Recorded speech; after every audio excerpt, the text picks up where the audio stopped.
የዛሬው ቪዲዮ የሚሆነው እግራችንን ቤታችን ውስጥ እንዴት ቆንጆና ለስላሳ ማድረግ እንደምንችል በቀላሉ ቤታችን ውስጥ የትም መሄድ ሳይጠበቅብን ቤታችን ውስጥ እንዴት ማስዋብ እንደምንችል ነው የምናወራው። በኋላ ላይ ደግሞ ለተረከዛችን ማለስለሻ የሚሆን ቤታችን ውስጥ ማዘጋጀት የምንችለው በጣም ቀላል ውህድ አለ። እሱን ስለምነግራችሁ እስከ መጨረሻ ማየት እንዳትረሱ። ሰላም እንዴት ናችሁ? እንኳን ደህና መጣችሁ። እኔ ሶፋኔት መስፍን እባላለሁ። ፔጁ ገርሊዞን ይባላል።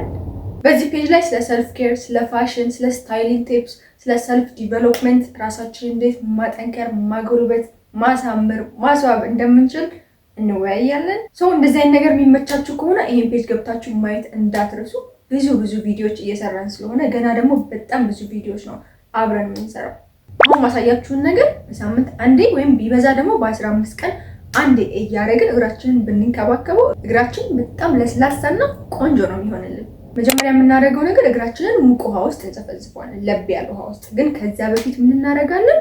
ጥፍራችንን ጥፍር ቀለም ተቀብተን ከሆነ እሱን እናስለቀቅለን። ምክንያቱም እግራችንን ስናጸዳ ጥፍራችንንም አብረን ማጽዳት አለብን። በብሩሽ በደንብ እያደረግን የቦረሽን በኋላ ላይ ስለምናጸዳው ጥፍራችን ባዶ ነው መሆን ያለበት። ከዛ ጥፍር ቀለማችንን አስለቀቀን ከጨረስን በኋላ ደግሞ በሞረድ እናስተካክለዋለን።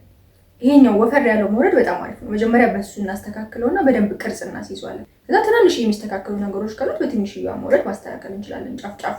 በነገራችን ላይ ውሃ ውስጥ ከገባ በኋላ አይደለም መሞረድ ያለበት ጥፍራችን። ውሃ ውስጥ ከመግባቱ በፊት ጠንካራ እያለ ማለት ነው። አንደኛ ለእኛ የሚመችን ውሃ ውስጥ ሳይገባ ሳይለሰልስ ጠንካራ እያለ መሞረድ ነው። ከዛ ደግሞ ስንሞረድ ይሄ የሚበኑት ምናምን ነገር ከጥፍራችን ላይ አሉ አይደለ? እነሱ ነገሮች ደግሞ ቆሻሻ ናቸው አይደለ? እዛው ጥፍራችን ላይ መሆን የለባቸው፣ መጸዳት ነው ያለባቸው። ስለዛ ቀድመን ነው መሞረድ ያለብን። እዛውን ሞረደን አስተካክለን ጥፍራችንን ከጨረስን በኋላ መዘፍዘፍ እንችላለን። እግራችንን ስንዘፈዝፍ ለብ ባለ ውሃ መሆን ያለበት። እኔ ምንድነው የማደርገው? በማንቆርቆሪያ ውሃ ፈላና ከዛ ሳፋዬ ላይ ቀዝቃዛ ውሃ አድርጋለሁ መጀመሪያ። ከዛ በኋላ ሲቀሰቅስብኝ ሙቅ ውሃን ጠብ እያደረኩኝ እግሬን ሳይነካኝ ቀስ ብዬ ደግሞ በኋላ ተመልቼ ብቻ ቀስ ብዬ ሲቀሰቅስ ሙቅ ውሃን እያደረኩኝ የሚያሞኩት ለ25 ደቂቃ ወይም ለ30 ደቂቃ ነው የምዘፈዝፈው እግሬን ማለት ነው። ብዙ ጊዜ እግሬን ዘፈዝፍ የምጠቀመው ሻምፖ፣ ቦዲ ዋሽ ወይም ሳሙና ነው። አሁን ግን የሆነ አዲስ ፕሮዳክት እየሞከርኩ ነበረ፣ ፉት ሶክ የሚባል እና በውስጡ ቤኪንግ ሶዳ አለው፣ ዝንጅብል አለው፣ ቀረፋ አለው፣ ላቬንደር አለው ምናምን እና ከተፈጥሯዊ ነገሮች ነው የተሰራው እና እግር ያለሰልሳል ምናምን ስለተባለ እሱን ልሞክረው ብዬ በሱ ነበር የዘፈዘፍኩት። ግን እናንተ በሚመቻችሁ በሻምፖን በቦዲ ዋሽን በፈለጋችሁት ነገር መዘፍዘፍ ትችላላችሁ። ብቻ ለ25 ደቂቃ እስከ 30 ደቂቃ እግራችንን እንዘፈዝፈዋለን፣ ሞቅ ባለ ውሃ ማለት ነው። እስከዛው እንግዲህ ቺል እያደረኩ ዘፈን የሰማው ምናምን ነበረ። እናንተም እንዳይደብራችሁ የምትፈልጉትን ነገር ምናምን እያደረጋችሁ ብቻ ይሄ ኢንጆየብል ኤክስፒሪየንስ በመፍጠር ነው አላማው። ዋናው ነገር ራሳችንን ፈታ ማድረግ ነው ደግሞ አይደል እንዴ?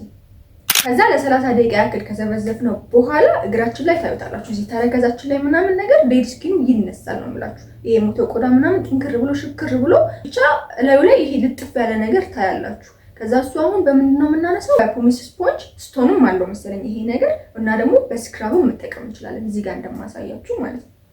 እቃ ውስጥ የሚዘፍዘፋችን ዋነኛው ነገር እግራችን ላይ ያለው ዴድ ስኪን እንዲነሳልን ነው። በቀላሉ ሪሙቭ ስናደርገው እንዲነሳልን ማለት ነው። በጣም ሃርሽ መሆን የለብንም። በነገራችን ላይ ራሱ ትንሽ ነካ ስናደርገው ይለቃል። ከዛ ስክራባችንን ስናደርግ ደግሞ ያለው ለስላሴ በቃ እንዴት ደስ እንደሚል እንዴት ደስ እንደሚል ብትለው በቃ እኔ ራሱ እዚህ ጋር እዩኝ እንዴት እንደምሆን በቃ ደስ ነው የሚላችሁ። ከቆዳችሁ ጋር ፍቅር ነው የሚይዛችሁ። በቃ ነው የምትሉት። እዚህ ጋር በነገራችን ላይ ቤት ውስጥ የሚሰሩ ስክራቦችን መጠቀም እንችላለን። ከቡና የሚሰሩ ከስኳር የሚሰሩ ስክራቦችን መጠቀም እንችላለን። ከዛ ቀጥለን አሁን እንግዲህ በንጹህ ውሃ እንለቀለቅና በፎጣችን እግራችንን አድርቀን ፏ ማለት ነው።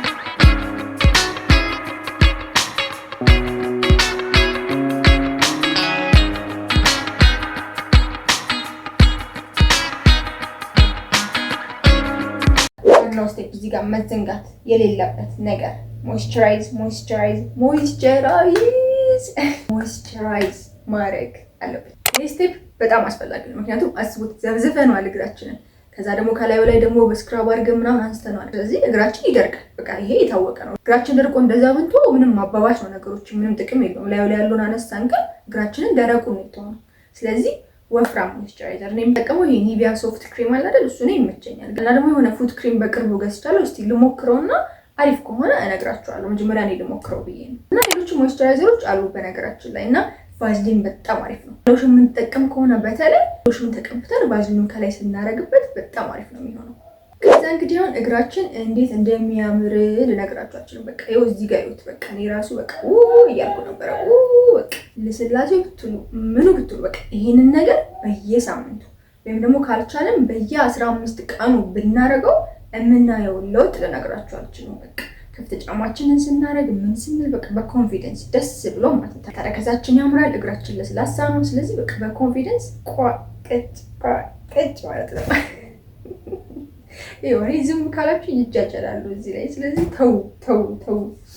እሺ ከዛ እንግዲህ ምን ፈልገው አይነት ጥፍር ቀለም ተቀብተን ፏ ማለት ነው። በቃ የሚቀረን ጥፍር ቀለም ማንወድ ሴቶችም ካለን ኢትስ ኦኬ፣ ምንም ችግር የለውም። ጥፍራችን ዋናው ንጹህ መሆኑ ነው የሚፈለገው።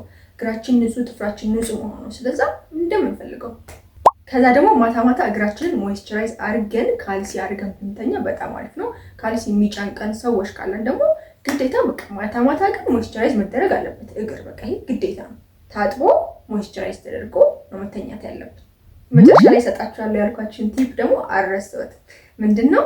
ተረከዛችን ማለስለሻ የሚሆን ቤታችን ውስጥ መስራት የምንችለውን ነገር ነው አይደል ያልኳችሁ። ይሄንን ነገር የምንሰራው ቫዝሊን እና ሎሚ በመጠቀም ብቻ ነው። እናደርጋለን። ቫዝሊኑን መጀመሪያ የፈላ ውሃ ውስጥ እንከትና እናማስለዋለን። ቅልጥ ይልናል። ከዛ ሎሚያችንን ላይ መጭመቅ፣ ከዛ አማስለን በቃ ቁጭ ማድረግ። ከዛ ይሄንን ነገር ማታ ብንቀበው ተረከዛችን በጣም ነው የሚለሰልስልን። ሎሚ ያው ቫይታሚን ሲ አለው፣ ቫዝሊን ደግሞ ሞይስቸርን ሲል ስለሚያደርግ ሁለቱ ኮምቢኔሽን በቃ ስለዚህ ሞክሩት። አይ ሆፕ ትወዱታላችሁ። እና እንደዚህ አይነት ቀለል ያሉ በት ኢፌክቲቭ የሆኑ ሰልፍ ኬር ቲፖች የምትፈልጉ ከሆነ ይሄን ፔጅ ፎሎ ማድረግ እንዳረሱ። ይመቻችሁ።